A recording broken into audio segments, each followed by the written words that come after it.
Bom dia.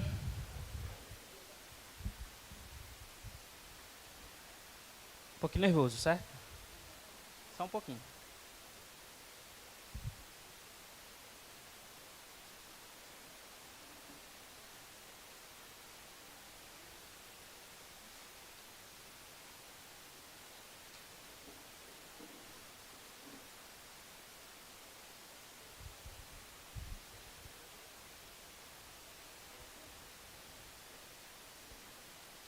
Peço que vocês abram já a Bíblia em Efésios capítulo 4.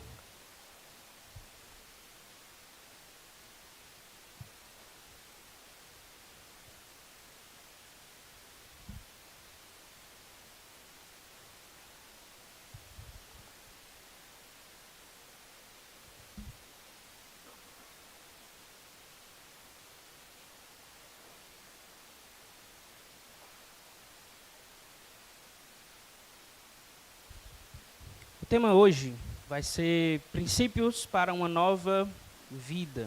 Nós vamos analisar Efésios 4, do 17 ao 32.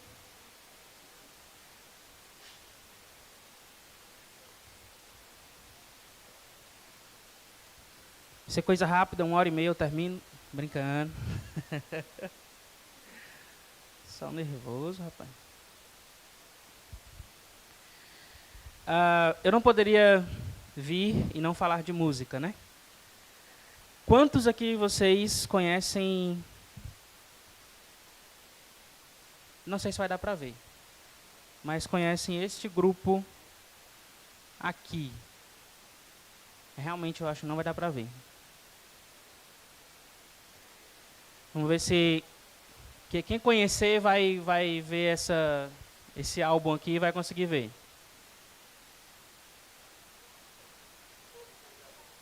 Oficina G3, exatamente. O álbum Depois da Guerra, eles têm uma música que se chama Muros. E essa música eu lembrei quando eu estava fazendo o esboço. E ela diz assim: muros de pedra, muros de orgulho, que nos separam e nos envergonham. Muitos já caíram, outros ressurgiram. Muitos preconceitos, muitos já desfeitos. Muitos insistem em existir. Oculto em nossos dias há uma guerra fria. Vítimas que ninguém vê. Muitos se defendem, escondem a fraqueza atrás de mentiras que encobrem quem realmente são. Muros que nos envergonham. E no refrão eles dizem: caiam os muros, tirem as pedras, nossa unidade não é real. Se a verdade é o que pregamos, por que erramos, não sendo um? Aqui é uma música bastante forte. Às vezes a gente deixa se levar pelo rock por trás, bem pesado. Mas aí quando a gente vai olhar a letra, ele está falando de uma era onde a divisão é comum no meio das igrejas. E no finalzinho do refrão ele diz: se a verdade é o que pregamos, por que nós erramos, não sendo um? E é isso que nós vamos tratar hoje, em Efésios 4, do 17 ao 32. A grande ideia do trecho de hoje é a nova natureza nos leva a um viver em comunidade mais corretamente. E nós vamos analisar isso em 4 pontos. Primeiro, vamos tratar sobre a velha natureza. Segundo, uma exortação que Paulo faz. E terceiro, o caminho para viver de acordo com a nova natureza. E por último, a nova natureza. Esse será o nosso caminho e nós vamos ler partes por parte. Primeiro ponto, a velha natureza. Os versículos 17 ao 19 diz assim: isto, portanto, digo e no Senhor testifico, não vivam mais como os gentios que vivem na vaidade dos seus próprios pensamentos, tendo seu entendimento obscurecido, separados da vida que Deus concede, por causa da ignorância em que vivem pela dureza do seu coração. Tendo se tornado insensíveis, eles se entregaram à libertinagem para, de forma desenfreada, cometer todo tipo de impureza. Vamos parar por aqui e vamos orar. Pai, eu te peço graça para esse momento, que a tua palavra reine, que a tua palavra seja exposta e que o nosso coração seja exposto à tua palavra. Que possamos viver corretamente e sair daqui, Senhor, com essa mudança de mentalidade. É no nome de Cristo que eu oro e te agradeço. Amém. Paulo aqui, ele está concluindo um pensamento que ele já vinha falando. Então, se você lembra do sermão passado, se não lembra, nós vamos ler pelo menos os versículos 15 e 16 aí do capítulo 4, que diz assim: mas, seguindo a verdade em amor, cresçamos em tudo naquele que é a cabeça, Cristo, de quem todo o corpo, bem ajustado e consolidado pelo auxílio de todas as juntas, segundo a justa cooperação de cada parte, efetua o seu próprio crescimento para a edificação de si mesmo em amor. De acordo com o que a gente viu no sermão passado e também que acabamos de ler nesses dois versículos, ele está tratando sobre a comunidade, sobre a união, sobre o viver junto, sobre usar os nossos dons para servir a comunidade. Até o dia que nós sejamos completamente um só lá na Nova Jerusalém. Com base nesse conceito, com base nesse contexto em mente, Paulo vai dizer: isto, portanto, digo e no Senhor testifico. Ele está falando aqui da importância da comunidade. Ele puxa, então, dos cristãos, tanto judeus quanto gentios aqui, para um alerta para não viverem mais como os gentios viviam. Esse é o alerta. Não vivam mais como os gentios. Certo, mas Paulo, como é que os gentios viviam? Aqui a gente precisa de contexto e o bom é que Paulo dá o contexto todo aqui para a gente. Naquela época, sexo antes do casamento era totalmente liberado, a homossexualidade era louvável, reis tinham adolescentes de 12 anos para ter relações, e homens também faziam essa prática, e práticas sexuais eram feitas em cultos, onde louvavam ídolos com base no que faziam com seus corpos. Paulo vai dizer aqui, como é que esses gentios viviam? Continuação do versículo 17.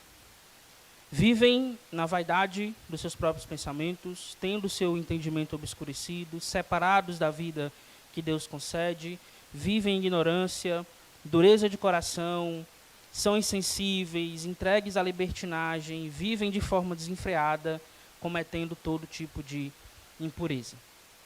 Essa é a forma com que os gentios viviam. E aqui, Paulo está dizendo, vocês não devem mais viver dessa forma. Quando ele está falando de vaidade dos seus próprios pensamentos, entendimento obscurecido, ignorância, ele está se referindo à forma reprovável que os gentios pensavam. Eram assim que eles tinham na sua mentalidade. Eram pensamentos vaidosos, era um entendimento obscurecido, era ignorância. Essa é a forma do pensamento que culminava em uma vida moral reprovável. Era assim. E quando Paulo vai tratar sobre insensíveis, libertinagem, de forma desenfreada, cometem todo tipo de impureza, é um efeito coerente à causa inicial, que é o pensamento obscurecido. É viver com um modo de pensar que não está de acordo com Deus. Lembrem-se de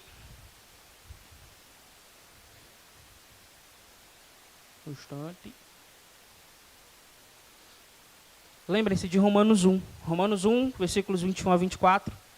Ele vai dizer: porque tendo o conhecimento de Deus, não glorificaram como Deus, nem lhe deram graças. Pelo contrário, se tornaram nulos em seus próprios raciocínios, e o coração insensato deles se obscureceu. Dizendo que eram sábios, se tornaram tolos, e trocaram a glória do Deus incorruptível por imagens semelhantes ao ser humano corruptível, às aves, aos quadrúpedes e aos répteis. Por isso, Deus os entregou à impureza, pelos desejos do coração deles, para desonrarem o seu corpo entre si. Aqui em Romanos, Deus entrega esses aos seus próprios corações.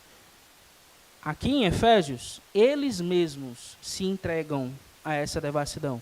O final do versículo 19.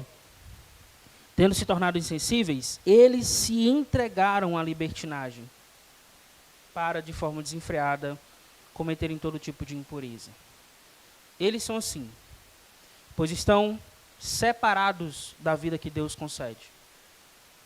Lembra de Efésios 2, quando ele vai tratar sobre salvação? Deus ele concedeu vida ali, quando nós estávamos mortos, mas os gentios vivem separados dessa vida. Eles vivem com a dureza do coração.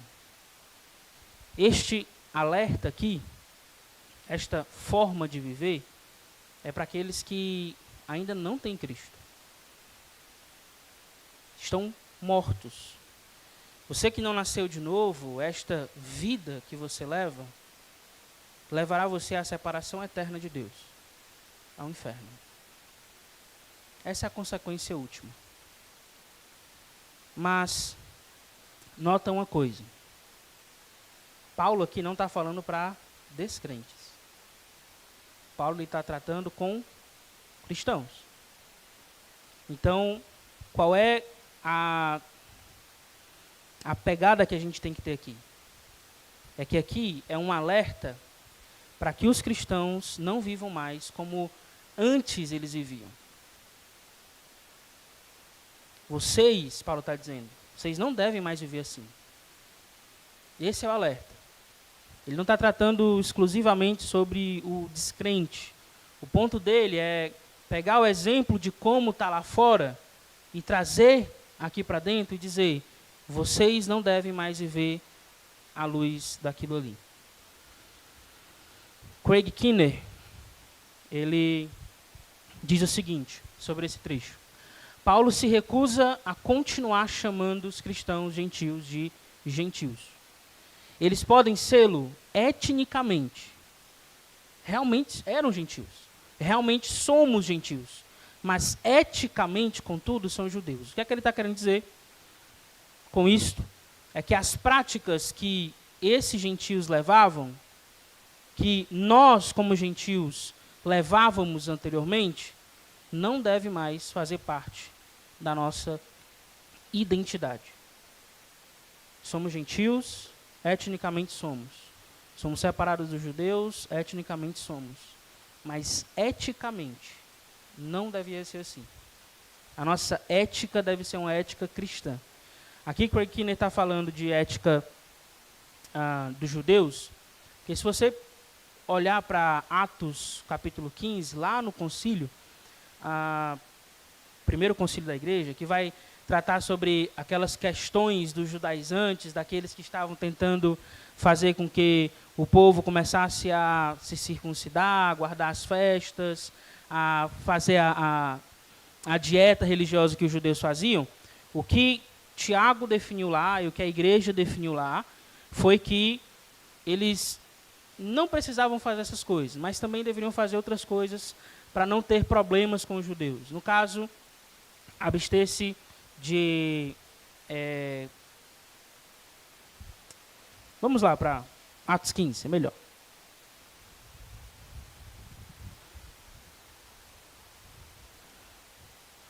A decisão foi a seguinte, Atos 15, versículo 23. Mandaram por eles a seguinte carta: Irmãos, tanto os apóstolos como os presbíteros, aos irmãos gentios em Antioquia, Síria e Cilícia, saudações.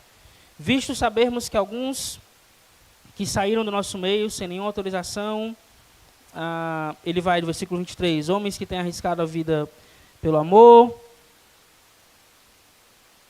Versículo 29.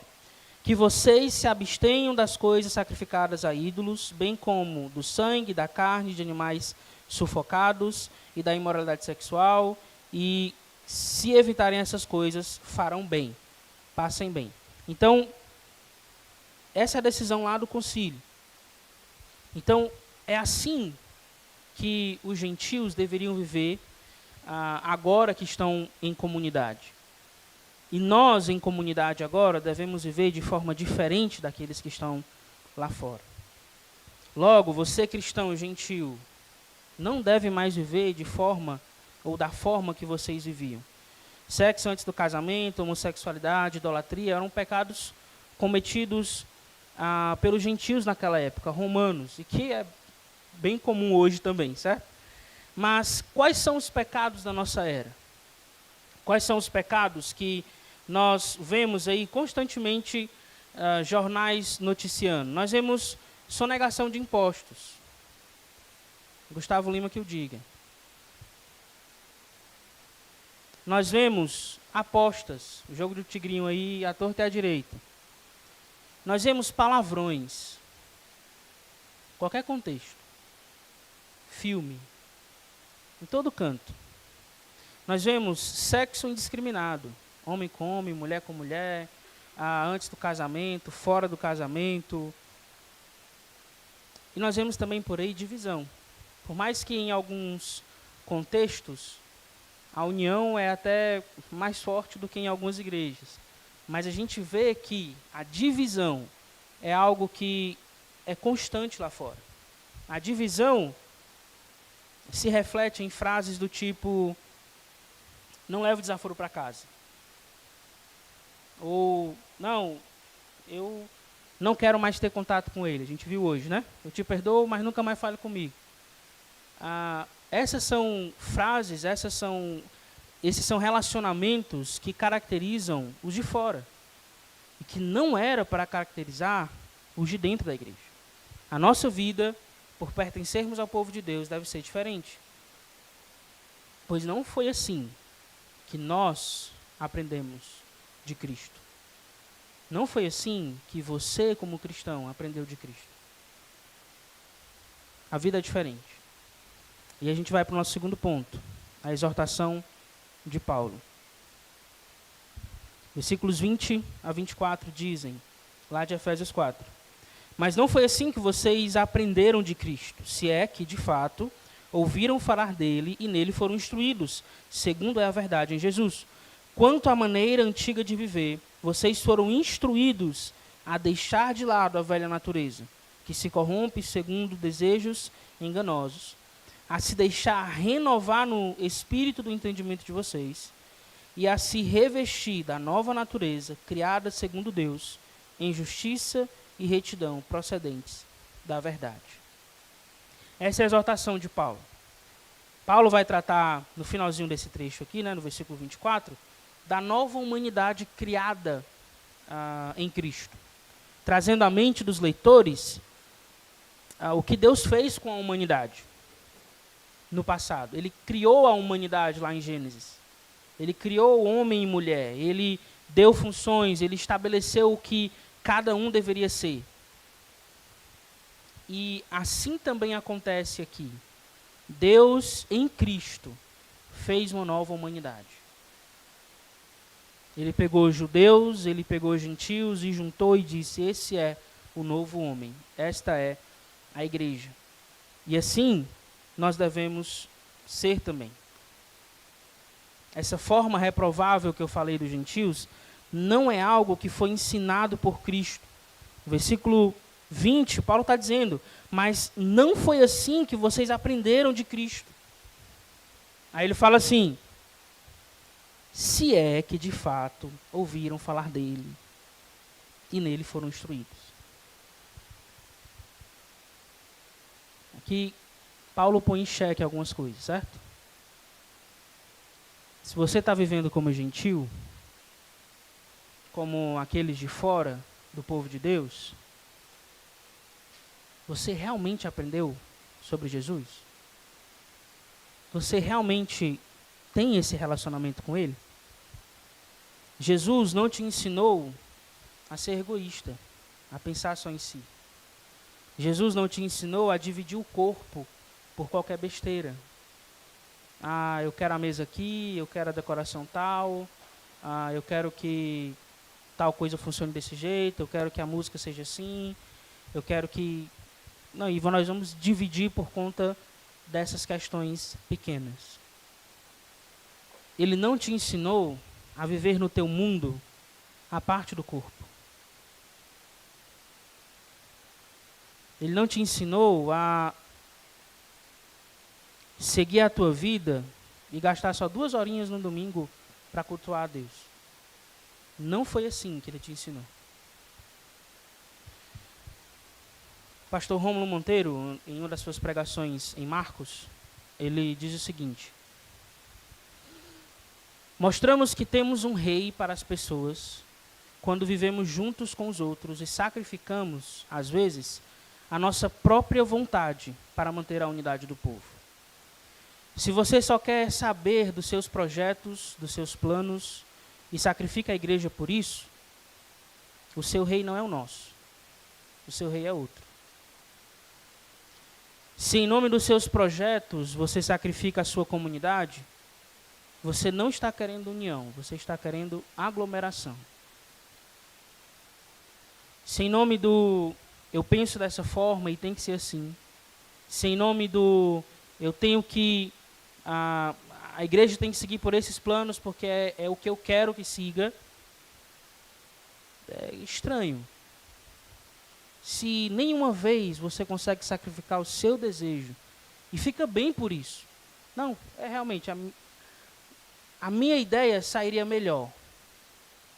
Eu penso, mas eu sacrifico essa minha ideia, esse meu projeto, pela do irmão. E eu vou fazer a ideia do irmão, o projeto do irmão, vale a pena acontecer. Vamos lá, vamos juntos. Ou, o que acontece muitas vezes, é que eu tenho projetos pessoais lá fora, e aí eu não vivo a comunidade, porque os meus projetos pessoais lá fora são mais importantes. Se assim acontece, essa não é a mentalidade da nova natureza. A vida em Jesus é outra. A verdade em Jesus o leva a deixar a antiga maneira de viver, o egoísmo, pensar em si. Essa antiga maneira de viver, ela se corrompe por desejos enganosos, desenfreados. E infelizmente, meus irmãos, eu não sei vocês, mas eu sei bem o que é isso. Viver com desejos desenfreados. Viver como se Jesus não fosse realmente o meu Senhor. E isso é sofrido. Isso vai chegar um momento que a decisão tem que ser feita. Continua com Cristo ou abandona Cristo. O caminho para viver como Jesus quer é a renovação da mente. Nós vamos para o nosso terceiro ponto. O caminho para viver de acordo com a nova natureza. O versículo 23 diz o seguinte. Vou ler o 22. Quanto à maneira antiga de viver, vocês foram instruídos a deixar de lado a velha natureza, que se corrompe segundo os desejos enganosos. Versículo 23. A se deixar renovar no espírito do entendimento de vocês. O caminho para sair da velha natureza e viver de acordo com a nova natureza passa pela renovação da mente. Na época de Paulo, judeus e filósofos tinham uma ideia também um pouquinho parecida de que o caminho para um viver elevado era renovação da mente.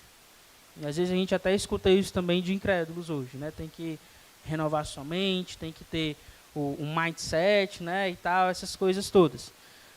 Mas o fundamento de Paulo é diferente.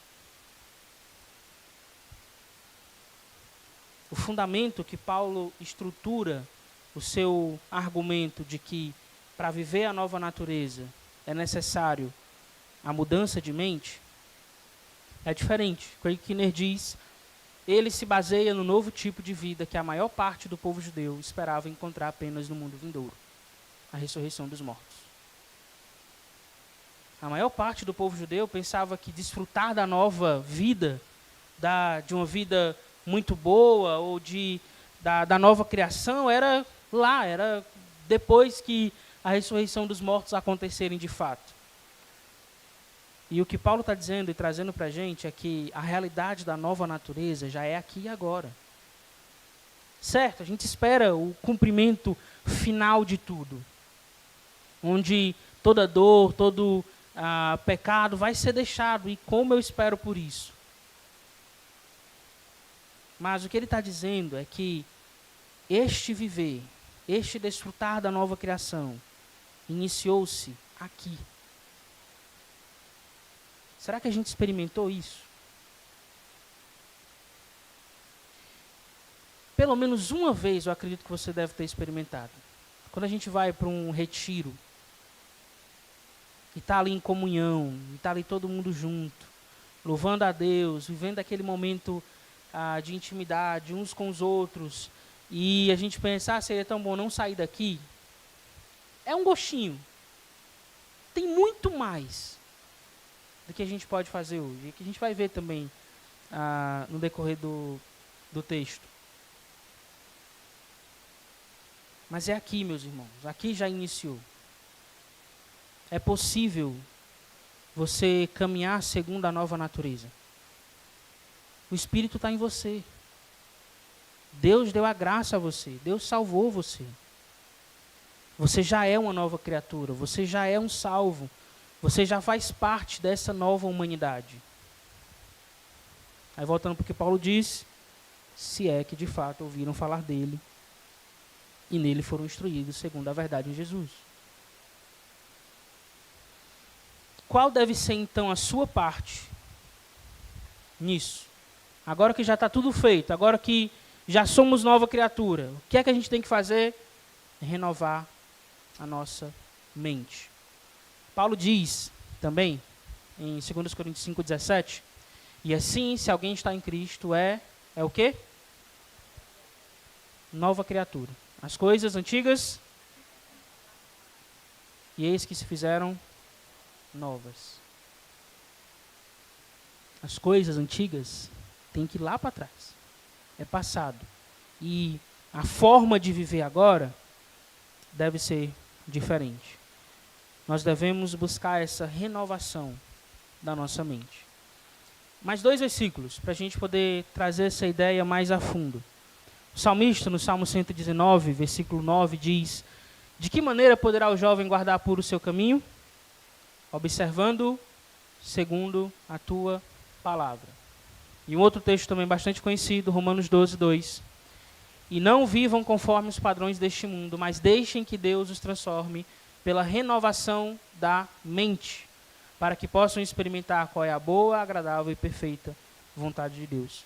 Para que a gente tenha um viver puro e para que a gente experimente a vontade de Deus, o caminho é a renovação da nossa mente. É passar a Escritura, dominar aquilo que a gente pensa. Porque aí a gente vai começar a tratar com as pessoas diferentes. Aí a gente vai começar a anunciar o Evangelho. Aí a gente vai começar a ser mais humilde. Aí a gente vai começar a ser mais parecido com Cristo. Aí nós vamos começar, de fato, a viver como essa nova humanidade. Isso aqui está relacionado com o coração. Como é que está o teu coração? O que é que você tem feito para Deus? E o que você tem feito para Deus? É de coração? Ou é querendo mostrar algo para alguém? Ou é por medo de que alguém pense alguma coisa? Como você tem vivido? Aquilo que você tem feito para Deus é de coração? Ou o teu coração está no lugar certo?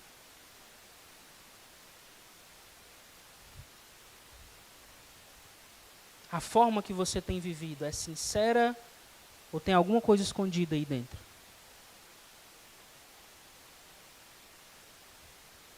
Jesus quer o teu coração. Porque se ele consegue o teu coração, todo o corpo é dele.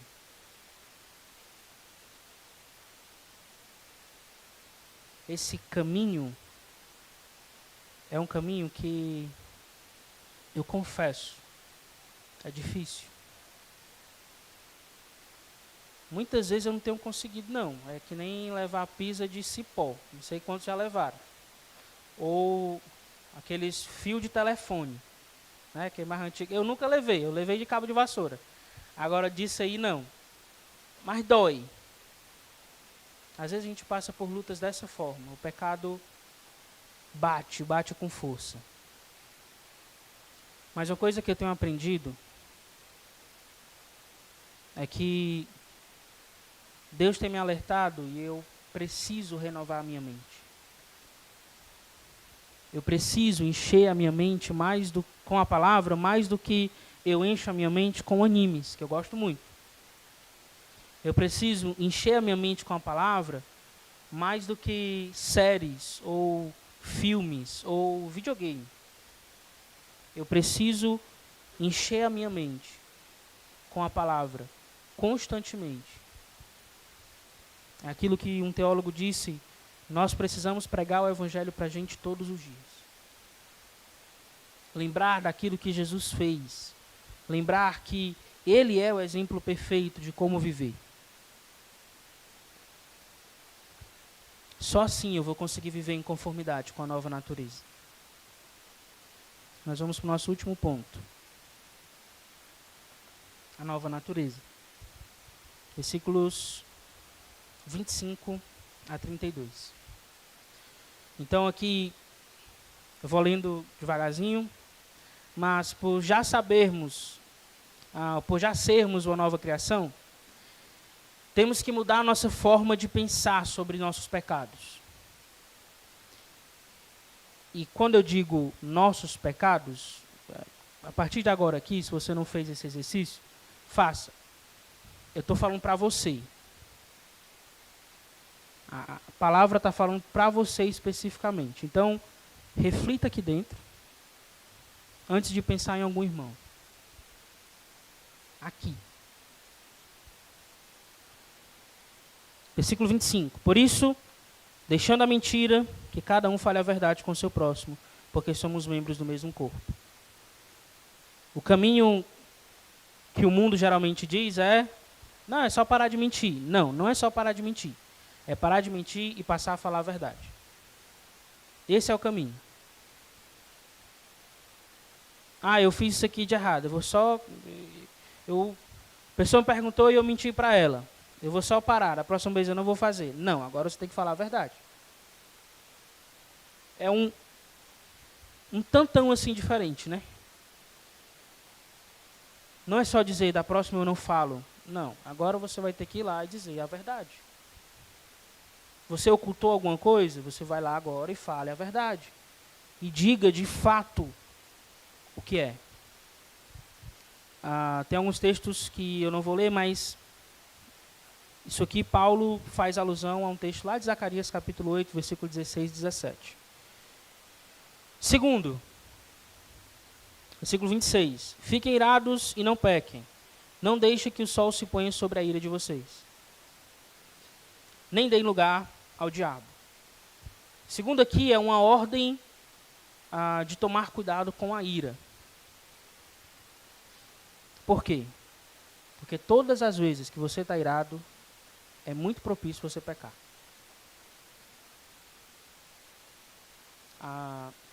Tem uma linha de interpretação que existe uma forma de se irar que não é pecaminosa.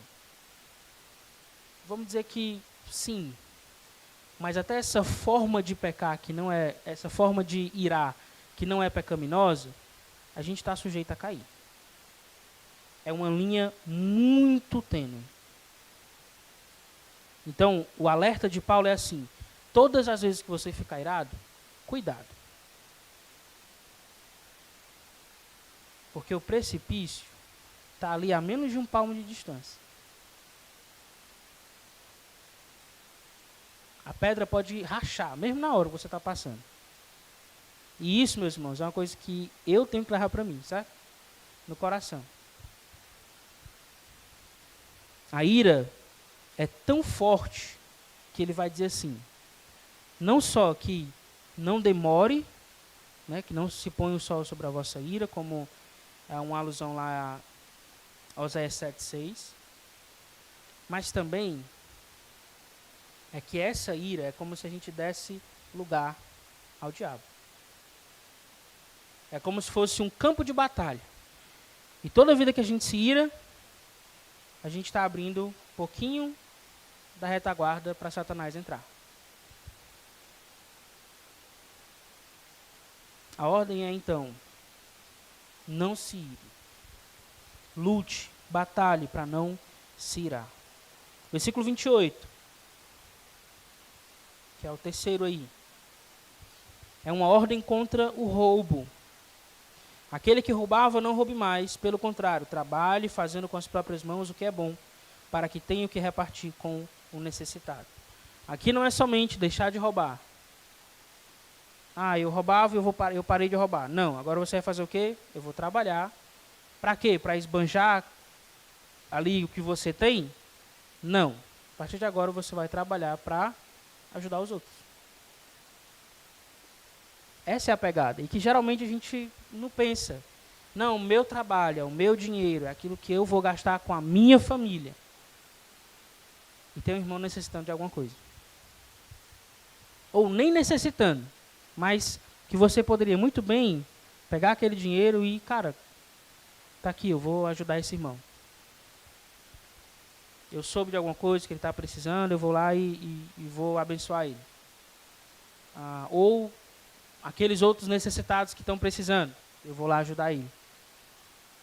Por quê? Porque o contrário de roubar não é parar de roubar, é trabalhar e ajudar os outros. Essa é a nova mentalidade. Quarto, versículo 29. Não saia da boca de vocês nenhuma palavra suja, mas unicamente o que for boa para edificação, conforme a necessidade, e assim transmita graça aos que ouvem. Quarta ordem é uma ordem para falar corretamente. E aqui Provérbios está cheio de textos que vão tratar sobre essa questão do falar. Mas quantas e quantas vezes nós agimos como a velha natureza? Falando palavrões, falando palavras que insultam, falando palavras de ira, gritaria, às vezes blasfemando.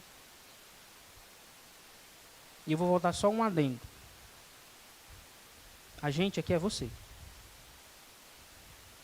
Pense assim. A gente aqui é eu.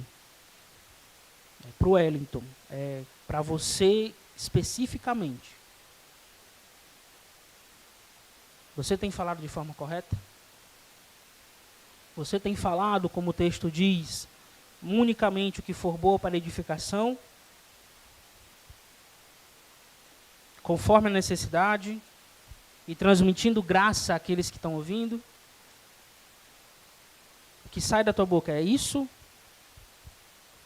Se não, renove a sua mente.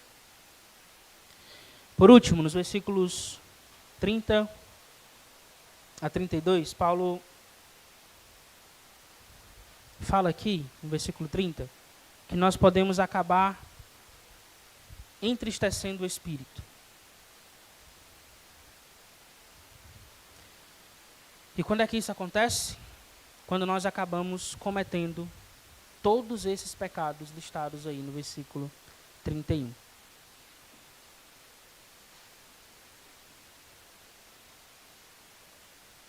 Que não haja no meio de vocês qualquer amargura, indignação, ira, gritaria e blasfêmia, bem como qualquer maldade. Lembra do contexto. O contexto é comunidade. Como é que a gente entristece o espírito? Quando nós cometemos isso aí. E esses pecados são cometidos contra outros. Quando você tem amargura do irmão ou do irmã, Reflita no seu coração. Você tem amargura de alguém? Você tem entristecido o espírito? Indignação. Você está tão indignado com aquele irmão que não quer nem o convívio. Ira. Está agindo com ira contra algum irmão? Gritaria, blasfêmia, falando palavras ofensivas. É assim que nós acabamos entristecendo o espírito.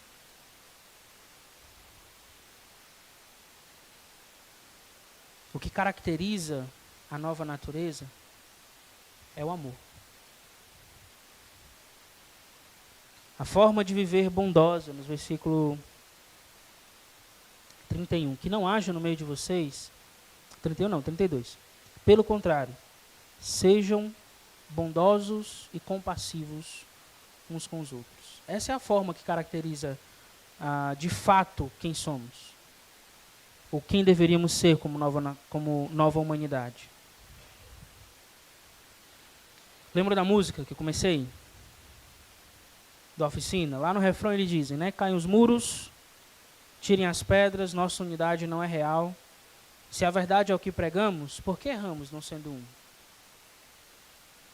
O que vai nos caracterizar como de fato tendo aprendido de Jesus, termos Ele como Rei e estarmos na nova criação, é o amor que temos com os nossos irmãos. Jesus diz que nós seremos identificados como discípulos dele pelo amor que nós temos uns para com os outros. E João vai complementar isso muito bem. Não ame de palavra, nem de boca, mas em verdade. Essa é a forma de viver corretamente. No meio do sermão já tive aplicações e eu vou só relembrar para vocês